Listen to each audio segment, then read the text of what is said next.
গহনা দিন ফু রহিয়া যাবে, তোমার গহনা দিন ফু রহিয়া যাবে, যৌবনে লাগবে ভাটি। ওই যে দেখো ডাকিতেছে তোমায় কবরের মাটি। কথা বলেন ঠিক কিনা? ওই যে দেখো ডাকিতেছে তোমায় কবরের মাটি।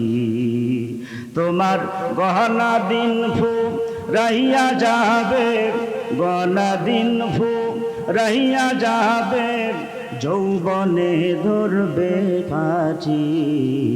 ওই যে দেখো ডাকিতেছে তোমায় কবরের মাটি।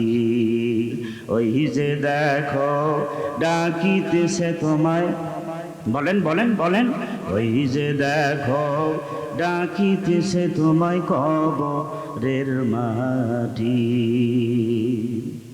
সন্ধ্যার আগে যেদিন ডুবিবে বেলা,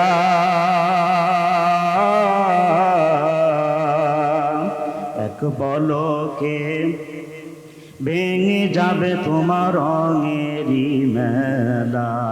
কথা কোন ঠিক কিনা? জোরে বলেন ঠিক কিনা? সন্ধ্যার আগে যেদিন ডুবিবে বেলা, এক পলকে ভেঙে যাবে তোমার রঙেরই মেলা।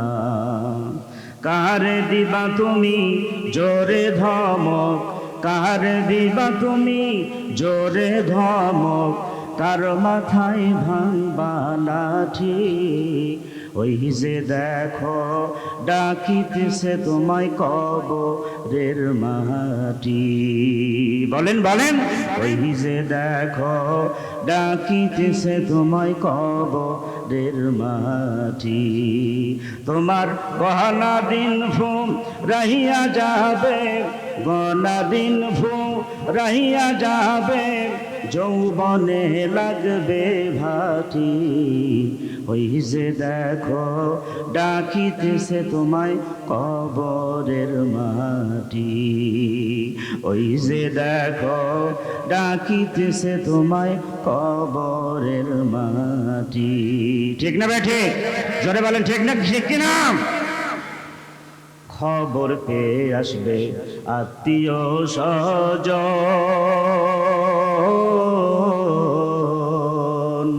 তোমারই চার পাশে বৈশা তারা করিবে ক্রন্দ। লাঞ্ছিত, বঞ্চিত, নিগৃহীত কোনো জাতি পৃথিবীতে আর নাই। আমরা ভারতে মার খাচ্ছি, আমরা ইরাকে মার খাচ্ছি, ফিলিস্তিনে মার খাচ্ছি, সিরিয়ায় মার খাচ্ছি, বাংলাদেশও মার খেয়েছিলাম। কথা বলেন ঠিক কিনা? জোরে বলেন ঠিক কিনা? তাহলে কোরআন আল্লাহ পাক দিলেন কি মার খাবার জন্যে? না। আসুন কোরআনকে আমরা প্রশ্ন করি, কোরআন আমরা কি মার খেতে এসেছি? আমার ভাইয়েরা, জবাবে কোরআন বলে فمن اتبع هداي فلا يضل ولا يشقى। আল্লাহ পাক বলেন, যে ব্যক্তি কোরআন মানবে, যে সমাজ এর অনুসরণ মানবে, আল্লাহ রাব্বুল আলামিন বলেছেন তারা কখনো গুমরাহ হবে না, তারা কখনো হতভাগ্য হবে না। জোরে বলেন সুবহানাল্লাহ। কোরআন না মানার কারণে, কোরআন থেকে যখনই আমরা ডিটাচ হয়েছি, তখনই আমরা বঞ্চিত লাঞ্ছিত জাতিতে পরিণত হয়েছি। কথা বলেন ঠিক কিনা? জোরে বলেন ঠিক কিনা? এই কোরআনকে মানতে হবে, কোরআন অনুযায়ী জীবন করতে হবে। এই কোরআন শুধু মরার বাড়িতে আপনি পড়বেন সেজন্য নাজিল হয় নাই, কোরআন এসেছে জীবিত মানুষের জন্য। কথা বলেন ঠিক কিনা? কোরআন এটি হচ্ছে আমাদের কনস্টিটিউশন অফ লাইফ, এটি আমাদের জীবনের সংবিধান। কোরআন কি? কথা বলে না। কোরআন কি? সংবিধান। একে যদি সংবিধান হিসেবে মানি, মানুষ শান্তি পাবে দুনিয়ায়, নাজাত পাবে আখিরাতে। কথা বলেন ঠিক কিনা? কোরআন আল্লাহ পাক দিয়েছেন এই কোরআন অনুযায়ী জীবন গড়ার জন্য।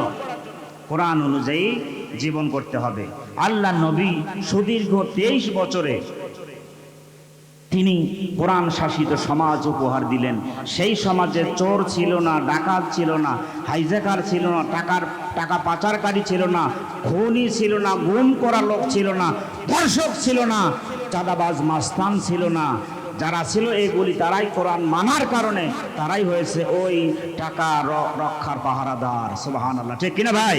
কোরআন শাসিত সমাজ আল্লাহ রাসূল যখন দিলেন, চোর যেগুলি সেগুলি ওই বাইতুল মাল হেফাজতের দায়িত্ব নিল। যেটা ছিল ধর্ষক, কোরআন নাজিল হয়েছে কোরআনী সমাজ কায়েম হওয়ার কারণে সেই ধর্ষক এখন নারীর ইজ্জত সম্ভ্রম রক্ষার পাহারাদার হয়েছে। জোরে বলেন সুবহানাল্লাহ। আল্লাহ নবী বলেছেন খৈরুল কুরুনি করনি, সর্বশ্রেষ্ঠ যুগ হলো আমার যুগ। সেই যুগ তিনি কি দিয়ে করেছেন? কোরআন শাসিত সমাজ দিয়ে। কি দিয়ে করেছেন? কোরআন শাসিত সমাজ দিয়ে। কোরআন শাসিত সমাজ ছাড়া মানুষের শান্তির কোনো ফয়সালা হতে পারে না। কথা বলেন ঠিক কিনা? মানুষ শান্তির জন্য, শান্তি প্রতিষ্ঠার জন্য কত কি করলো। ইউএনও বানালো, ইউনাইটেড নেশনস অর্গানাইজেশন, ইউএনও বানালো শান্তি প্রতিষ্ঠার জন্য, তারা করতে পারলো না। মানুষ সার্ক বানালো, সিএটও বানালো, সেন্টও বানালো শান্তি প্রতিষ্ঠার জন্য, শান্তি প্রতিষ্ঠিত হয় নাই। কথা বলেন ঠিক কিনা? শান্তি প্রতিষ্ঠার একটাই মাধ্যম, সেটা হচ্ছে কোরআনের সমাজ কায়েম করতে হবে। কি সমাজ কায়েম করতে হবে? কোরআনের সমাজ কায়েম করতে হবে। আল্লাহ পাক সেজন্যই দিয়েছেন। এই জন্য কবি বলছেন, যেমন তুমি দিলে জমিন, দিয়েছো আসমান, সুখের সমাজ গড়তে দিলে তেমনি কোরআন। কথা কোন ঠিক কিনা? যেমন তুমি দিলে জমিন, দিয়েছো আসমান, সুখের সমাজ গড়তে দিলে তেমনি কোরআন। তুমি তোমার দয়া ফুরান, দয়া ফুরান, দয়া ফুরান। জোরে বলেন মারহাবা। তৃষ্ণা নিবারণে দিলে স্বচ্ছ সাধু পানি, জঠর জ্বালা জোড়াতে আর, জঠর জ্বালা জোড়াতে আর ভালো ফসল জানি। মারহাবা কোন? জোরে বলেন মারহাবা। পথের দিশায় তেমনি দিলে, পথের দিশায় তেমনি দিলে রাসূলে আকরাম, রাসূলে আকরাম, রাসূলে আকরাম। যেমন তুমি দিলে জমিন, দিয়েছো আসমান, সুখের সমাজ গড়তে দিলে তেমনি কোরআন। জোরে বলি মারহাবা, আরো জোরে বলেন মারহাবা। কোরআন আল্লাহ পাক দিলেন একটি সুখী সমৃদ্ধ সমাজ বিনির্মাণের জন্য। এবং কোরআন শরীফের ভিতরে আল্লাহ নবী কোরআন নামক যে কথাগুলি বলেছেন, একটা কথাও নবীর বানানো ছিল না। ঠিক না ভাই? কোরআন কার বাণী? জোরে বলেন কার বাণী? আল্লাহ রাব্বুল আলামিন নিজে বলেন, ওয়ামা ইয়ানতিকু আনিল হাওয়া ইন হুয়া ইল্লা ওয়াহয়ুন ইউহা। আমার নবী নফসকে অনুসরণ করে, আমার নবী প্রবৃত্তিকে অনুসরণ করে তিনি কোনো কথা বলেন নাই। তিনি যা বলেছেন সেটা হলো ওহী। আমি আল্লাহ রাব্বুল আলামিন যা বলতে বলেছি নবী শুধু তাই বলেছেন। ঠিক না? আমি যা বলতে বলেছি তিনি তাই বলেছেন। বানানো একটা কথাও নবীর কোরআন শরীফের ভিতরে আছে না। অন্য আয়াতে আল্লাহ পাক বলেন, ওয়ালাউ তাকাওয়ালা আলাইনা বা'দাল আকাবিল।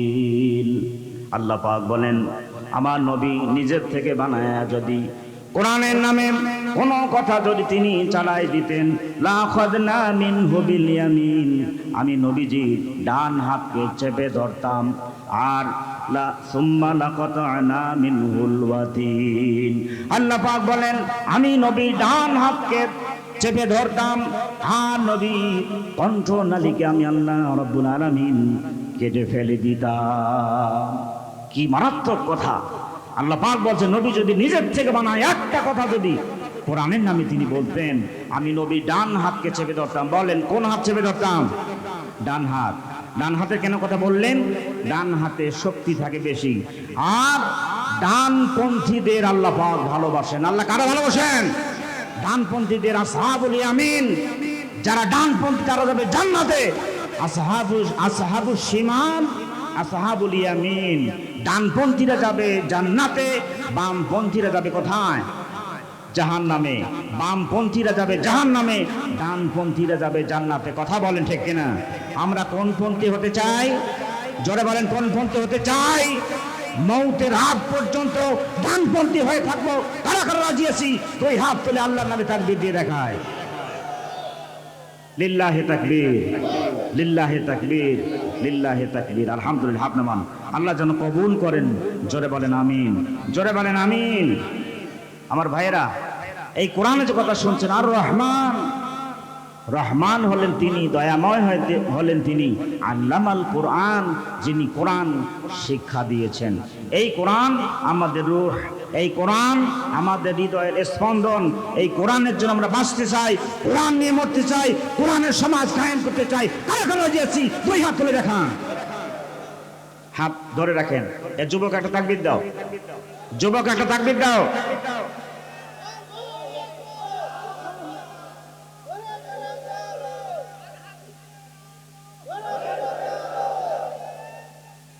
আলহামদুলিল্লাহ। দেখছেন, মুরব্বী চাচা নিজে মাহফিল হিট করছে একাই। যুবকদের তো মরে যাওয়া উচিত, তোমাদের পদত্যাগ করা দরকার। কোনায় বসে মুরব্বীর গা হিট হয়ে গেছে, আল্লাহর বড় তো তাকবীর দিয়েছে, যুবক একটা তাকবীর দিতে পারো না। যুবক গানের প্যান্ডেলে আছে, ওপেন কনসার্টে যুবক একদিকে লঙ্গি একদিকে, গান একদিকে। কথা বলেন ঠিক কিনা? আর আল্লাহর বড়ত্ব ঘোষণা করতে পারো না, তোমার তো মরা উচিত। কথা বলেন ঠিক কিনা?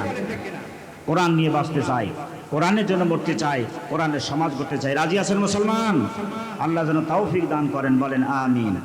এ কোরআন, এটি হচ্ছে মহাবিশ্বের মহাবিস্ময়, মহাবিশ্বের মহাবিশ্ব। আমার ভাইয়েরা, যত ভালো গান হোক, 5 বার 10 বার শোনার পর আর ভালো লাগবে? জোরে বলেন। যত আপনার প্রিয় লেখকের বই হোক, 20 বার 30 বার পড়লেন আর ভালো লাগবে? বলে যে দেখ ভালো লাগে। কোরআন কি রকম? কোরআন পুরানো হয়? সুবহানাল্লাহ। এই যে সূরা ফাতিহা প্রত্যেক রাকাতে আপনি পড়েন, লা সালাতা ইল্লা বিফাতিহাতিল কিতাব, সূরাতুল ফাতিহা ছাড়া নামাজ হয় না। এই কতবার যে পড়েন 5 ওয়াক্ত নামাজে, কোনোদিন বিরক্ত হয় মানুষ যে এই সূরা ফাতিহা বাছায় জানি না, এবার অন্য সূরা দিয়ে শুরু করব, বলছে কেউ? আমার ভাইয়েরা, এর কারণ হলো আল্লাহ নবী বলেছেন, লা তুহসা আজাইবুহু ওয়ালা তুবলা গারাইবুহু। এই কোরআনের বিস্ময়কারিতার কোনো শেষ নাই। কোরআন কোনোদিন পুরাতন হবে না, জীর্ণ হবে না। যত শুনবে মানুষ তার কাছে নতুন মনে হবে, ঠিক কিনা? কোরআন কোনোদিন জীর্ণ হবে না, পুরাতন হবে না। কোরআন চির নতুন। জোরে বলেন সুবহানাল্লাহ। আর জোরে বলি সুবহানাল্লাহ। আল্লাহ নবী তিনি তায়েফে গেলেন দ্বীনের প্রচার করতে। তায়েফবাসী মারলো, রক্তাক্ত করলো, তিনি বেহুশ হয়ে পড়লেন। 3 দিনে না খাওয়া নবী তায়েফে গেছেন পথ ভোলা পথ হারা মানুষদেরকে দ্বীনের দিশা দেওয়ার জন্য। তায়েফবাসী চিনল না, মেরে রক্তাক্ত। আল্লাহ নবী বেহুশ হয়ে পড়লেন 3য় জায়গায়। গোটা শরীরটা রক্তে রঞ্জিত, ক্ষত বিক্ষত নবী, না খাওয়া নবী 3 দিনের। এরপর তিনি হুঁশ পেলেন। একজন যুবক বলছেন, তিনি আঙ্গুরের বাগান থেকে 1 গ্লাস আঙ্গুরের রস এনে দিয়েছেন। বলেন, জনাব খান, আপনি শরীর থেকে অনেক রক্ত পড়েছে, আপনি পান করেন। তিনি বিসমিল্লাহির রহমানির রহিম বলে সবটুকু আঙ্গুরের রস পান করে আলহামদুলিল্লাহ বলে তিনি ফেরত দিলেন। বলছেন, যুবক, তোমার নাম না আদ্দাস? তিনি বলছেন, হ্যাঁ, আমার নাম আদ্দাস। তোমার বাড়ি ওই মিনওয়া নামক গ্রামে, যেখানে হযরত ইউনূস আলাইহিস সালামের বাড়ি? যুবক অবাক হল, হাউ ইট ইজ পসিবল, যে জীবনে আপনি আমাকে দেখেননি, আমিও আপনাকে দেখিনি। কিন্তু আমার নাম আব্বাস, আমার বাড়ি মিনওয়া নামক গ্রামে, যেখানে ইউনূস আলাইহিস সালামের বাড়ি। আপনি এত খবর জানলেন কিভাবে? আল্লাহর হাবিব বললেন, যুবক শোনো, হযরত ইউনূস আলাইহিস সালাম তিনিও নবী, আর আমি মুহাম্মদ সাল্লাল্লাহু আলাইহি ওয়াসাল্লাম আমিও নবী। এক নবীর খবর আর এক নবীর কাছে থাকে। জোরে বলেন সুবহানাল্লাহ। যুবক মনে মনে ভাবল, ইনি যে দিন প্রচার করছেন অবশ্যই হক।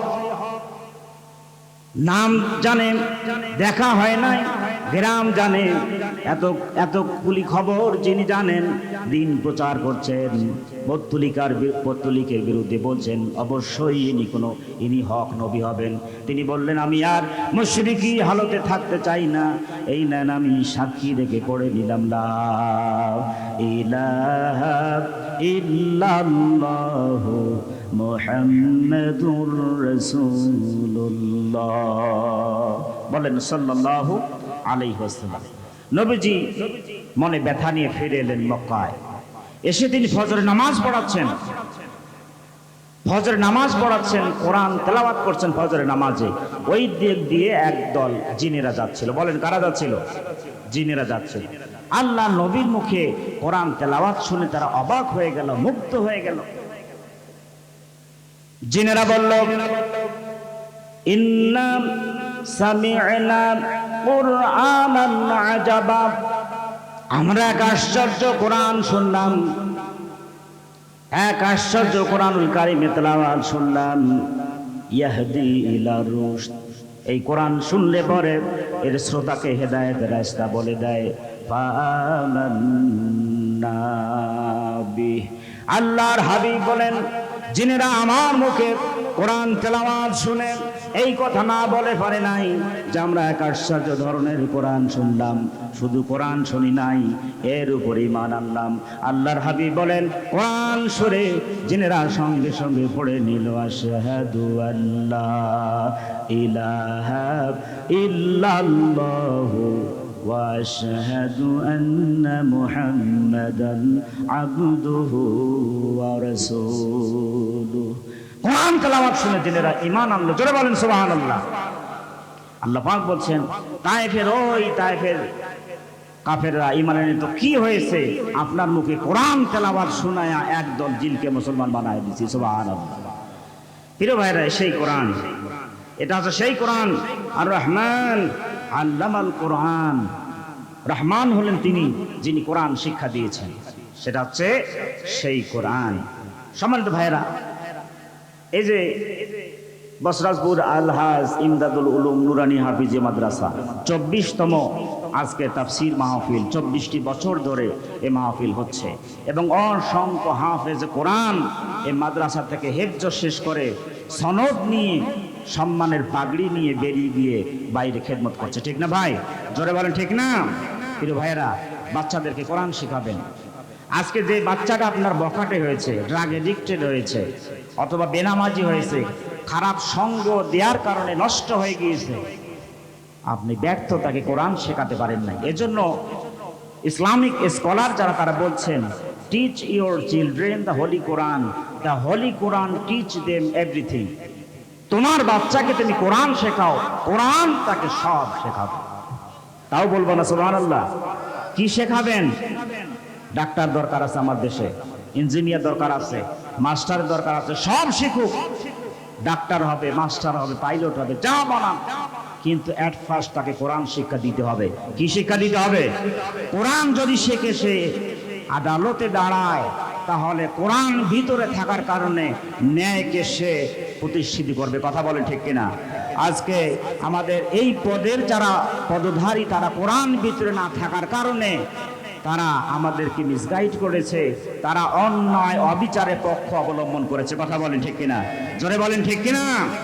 বুঝবে তারা কিয়ামতের দিন, যেদিন আল্লাহ পাক জবানকে বন্ধ করবেন। জবান বন্ধ করবেন না, যখন তারা আমলনামা দেখে বলবে যে গুনাহে তো সব কিছু এখানে রেকর্ড আছে, সব কিছু রেকর্ড আছে। আল্লাহ পাক বলেন, আল্লাহ রাব্বুল আলামিন বলেন, মা লিহাদাল কিতাব পাপীরা জাহান্নামীরা আমলনামা দেখে অবাক হয়ে বলবে, এ কেমন আশ্চর্য কিতাব, লা ইউগাদিরু সগীরাতান ওয়ালা কাবীরাতান ইল্লা আহসাহা। কি আশ্চর্য ধরনের আমলনামা, ছোট কোনাটাও বাদ যায় নাই, বড় কোনাটাও বাদ যায় নাই, সব ওপেন সিক্রেট লেখা থাকে। তখন তারা বলবে যে আল্লাহ, আল্লাহর ভয়ে, আযাবের ভয়ে, জাহান্নামের ভয়ে। তখন তারা মিথ্যা বলবে যে না আল্লাহ, আমি এই গুনাহগুলি করি নাই, তোমার ফেরেশতা বানা মিথ্যা লিখছে। তখন আল্লাহ পাক বলবেন আচ্ছা ঠিক আছে, আল-ইয়াওমা নাখতিমু আলা আফওয়াহিহিম ওয়া তুকাল্লিমুনা আইদিহিম ওয়া তাশহাদু আরজুলুহুম বিমা কানু ইয়াকসিবুন। জোরে বলি আল্লাহু আকবার। তার বাক শক্তিকে বন্ধ করে দিবেন, মুখে সিল মেরে দিবেন। আল্লাহ পাক তাকে সিল মেরে দিবেন, মুখে মোহর মেরে দিবেন। আল্লাহ পাক বলছেন অতুকাল্লিমুনা আইদিহিম, their hands will speak to us. তাদের হাতগুলি আমার সাথে কথা বলবে। সুবহানাল্লাহ, জোরে বলি সুবহানাল্লাহ। আল্লাহ পাক বলছেন অতুকাল্লিমুনা আইদিহিম, their hands will speak to us. তাদের হাতগুলি আমি আল্লাহর সঙ্গে কথা বলবো। আল্লাহ, হ্যাঁ এই লোকগুলি এই অপকর্ম করেছে, বলেন সুবহানাল্লাহ। হাত দিয়েই তো সব গুনাহের কাজ করে। কি ভাই, গুনাহের কাজ করে না? সাংবাদিক টাকা পয়সা লোভে উপরে টেলিফোনে হক কথাকে উল্টায়া মিথ্যা দিয়ে বলে দেয়, বলেন কথা ঠিক কিনা? জোরে বলেন ঠিক কিনা? এই হাত দিয়ে সব পাপ করে। আদালতে সে জানে লোকটা নির্দোষ, জানে লোকটা নিরপরাধ, এই হাত দিয়ে সাজা লিখে নির্দোষ ব্যক্তিকে জেলে পাঠানো হয়, নির্দোষ ব্যক্তিকে কারাগারে নিক্ষেপ করা হয়, নির্দোষ ব্যক্তিকে ফাঁসির কাস্টে ঝুলিয়ে শহীদ করা হয়। কথা বলেন ঠিক কিনা? জোরে বলেন ঠিক কিনা? ভিতরে কোরআন নাই, কি নাই? কোরআন থাকলে ন্যায়কে প্রতিষ্ঠিত করতে পারত। এই জন্য আল্লাহ পাক বলেন, ওয়ামান লাম ইয়াহকুম বিমা আনজালাল্লাহু ফাউলাইকা হুমুজ যালিমুন ফাউলাইকা হুমুল ফাসিকুন ফাউলাইকা হুমুল কাফিরুন। জোরে বলেন কথাকার। আল্লাহ পাক বলেন যারা কোরআন দিয়ে বিচার ফয়সালা করে না, যারা কোরআন দিয়ে বিচার ফয়সালা করে না, আল্লাহ পাক বলেন তারা হলো কাফের, তারা হলো জালিম, তারা হলো ফাসিক। জোরে বলেন কথাকার। কোরআন নাই এজন্য ন্যায় নাই, ইনসাফ নাই। কোরআন না থাকার কারণে জুলুম প্রতিষ্ঠিত হয়েছে। কথা বলেন ঠিক কিনা? কোরআন প্রতিষ্ঠিত হলে একজন নিরপরাধ লোক 1 মিনিট জেলে বন্দী থাকবে না। কথা বলে ঠিক কিনা? এজন্য কোরআন শাসিত সমাজ বিনির্মাণের জন্য কাজ করতে হবে, কোরআনের জন্য, কোরআন প্রতিষ্ঠার জন্য সংগ্রাম করতে হবে, প্রয়োজন হলে রক্ত দিতে হবে, জীবন দিতে হবে, বউ বাচ্চাকে এতিম এবং বিধবা করতে হবে। রাজি আছেন মুসলমান? মুসলমান রাজি আছেন? কে কে রাজি আছেন? 2 হাত তুলে আল্লাহর নামে তাকবীর দিয়ে দেখান।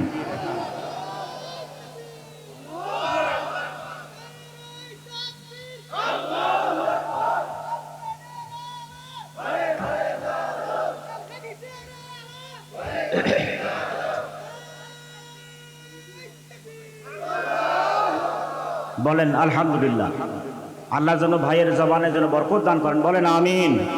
মৃত্যু পর্যন্ত যেন এই জবান যেন আল্লাহ বন্ধ না করেন, বলেন আমিন। বাচ্চাদেরকে কোরআন শেখাবেন। কি শেখাবেন? প্রথমে কোরআন শেখাবেন, এরপর সে ডাক্তার হোক, মাস্টার হোক, ইঞ্জিনিয়ার হোক, সে যখন লয়ার হবে, কোরআন যদি ভিতরে থাকে সেটা মুসলমান লয়ার হবে। কথা বলেন ঠিক কিনা? কোরআন না থাকলে লায়ার হবে, লয়ার হবে না, লায়ার হবে। কি হবে? লায়ার হবে। প্রিয় ভাইয়েরা, কোরআন শেখাতে হবে বাচ্চাদেরকে। এটি পিতামাতার জন্য অন্যতম একটি হক, বাচ্চাকে কোরআন শেখাতে হবে। হযরত ওমর রাদিয়াল্লাহু তাআলা আনহুর কোর্টে একটা বিচার এসেছে। একজন অভিভাবক কমপ্লেইন করেছে তার সন্তানের বিরুদ্ধে। কি কমপ্লেইন? যে তার সন্তান অবাধ্য, বিচার দেওয়া হয়েছে। হযরত ওমর তাকে বললেন যে তুমি কেন তোমার পিতামাতার অবাধ্য হয়েছ, কেন মান্য করো না? ছেলেটা হচ্ছে আমিরুল মুমিনিন খলিফাতুল মুসলিমিন, আমার কিছু কথা আছে, আপনি অনুমতি দিলে আমি বলতে পারি। হযরত ওমর বলেন, ঠিক আছে বলো। যে আচ্ছা, সন্তানের হক হলো পিতামাতাকে সম্মান শ্রদ্ধা করা সহ আরো কিছু হক আছে, ঠিক তাই? বলে জি। আচ্ছা, বাবা মার কিছু হক নাই সন্তানদের জন্য? যে আছে। কি কি আছে? যে প্রথমে তার জন্য একটা ভালো, সন্তানের জন্য একটা ভালো মা নির্ধারণ করবে। সন্তানের জন্য কি নির্ধারণ করবে?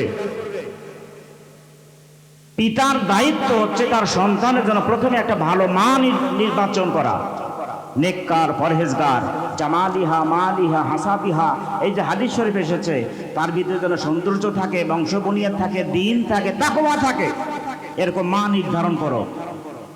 আর কি দায়িত্ব? যে সুন্দর একটা নাম তাকে দিতে হবে, ইসলামী এরকম সুন্দর একটা নাম তাকে দিতে হবে, সুন্দর একটা ইসলামী নাম দিতে হবে। যে আর কি? যে আর একটা দায়িত্ব হচ্ছে তাকে আল্লাহর কালাম কোরআন শিক্ষা দিতে হবে। ছেলে বলছে আমিরুল মুমিনিন খলিফাতুল মুসলিমিন, আমার এই আব্বা আমার জন্য ভালো একটা মা নির্বাচন করে নাই, ভালো একটা মা নির্বাচন করে নাই। আমার মাকে যে তিনি বিয়ে করেছেন তিনি হলেন নর্তকী, গান বাজনা করে বেড়াতো, তার ভিতরে দিন নাই, আখলাক নাই, ঈমান নাই, চরিত্র নাই। এরপরে বলছে আমার যে নাম রাখার কথা আপনি বললেন, আমার যে নাম রাখার কথা আপনি বললেন, আমার মা বাবা আমাকে এরকম সুন্দর নাম রাখে নাই। আমার মা বাবা যে নাম রেখেছে এর অর্থ হচ্ছে চামচিকা। কি অর্থ? চামচিকা। এবং আল্লাহর কালামের একটা হরফ আমাকে শিক্ষা দেয় নাই। আমিরুল মুমিনিন তিনি আস্তিন গোড়াতে লাগলেন, তাই যে বেটা তোর বাপ আগে যখন বিচার দিয়েছে তোর বাপের আগে বিচার করব। এই তিনগুলি কাজ করা হয়নি কেন? ভালো মা কেন নির্বাচন করা হয় নাই? ভালো সুন্দর নাম কেন রাখা হয় নাই? এবং আল্লাহর কোরআন কেন শিক্ষা দেওয়া হয় না? আগে তোর বিচার করব। কথা বলেন সুবহানাল্লাহ, জোরে বলি সুবহানাল্লাহ। প্রিয় ভাইরা, কোরআনে যে আলোচনা শুনলেন, কোরআনের পক্ষে দাঁড়াবেন, কোরআন ওয়ালাদেরকে পার্লামেন্টে পাঠাবেন, তাহলে কোরআনের রং দেখতে পারবেন। রাজি আছেন মুসলমান? রাজি আছেন? জোরে বলেন রাজি আছেন? আর ছেলে মেয়েদেরকে কোরআন শিক্ষা দিবেন, বাচ্চাদেরকে। এই যে আলহাজ ইমদাদুল উলুম হাফিজা মাদ্রাসা, এবারেও 6 জন শুনলাম, 6 জন না 8 জন বাচ্চা, 6 জন বাচ্চা সম্মানী সনদ নিয়ে, সম্মানী পাগড়ি নিয়ে এখান থেকে বের হবে। আলহামদুলিল্লাহ। ওই মা যে কত ধন্য, ওই মা যে কত ধন্য যার ছেলে আজকে পাগড়ি নেবে। কত বড় যে সম্মান এটা। 30 পারা কোরআন মুখস্থ করা, এটা কি চারটিখানি কথা? আর সবার সিনাকে আল্লাহ পাক কোরআন হেফাজতের জন্য পছন্দ করেন না, সিলেক্ট করেন না। যার সিনাকে আল্লাহ পাক কোরআন হেফাজতের জন্য পছন্দ করেন তাকেই কোরআনে হাফেজ বানায় দেন। কথা বলেন ঠিক কিনা? কই আমি তো হইতে পারি না, আমি হাফেজ না। আমি আফসোস করি আমি হাফেজ হইলাম না। কেন আমি আফসোস করি? এজন্য কোরআন যারা হেফজ শেষ করে আজকে সম্মানী পাগড়ি নিবে, সনদ দিবে, ওই মা বাপ যে কত ধন্য।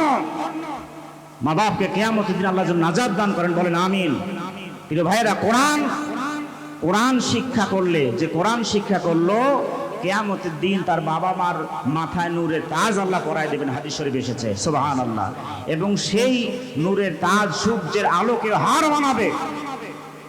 তাহলে কোরআন শিক্ষা করলো, হেফজ করলো, কোরআন অনুযায়ী জীবন করলো, তার মা বাবাকে নূরের টুপি পরা হবে। তাকে পরা হবে না কেন? মা বাবাকে পরা হবে। এই জন্য সন্তানকে কোরআন শিক্ষা দেওয়ার জন্য ভূমিকা মা এবং বাবার। কথা বলেন ঠিক কিনা?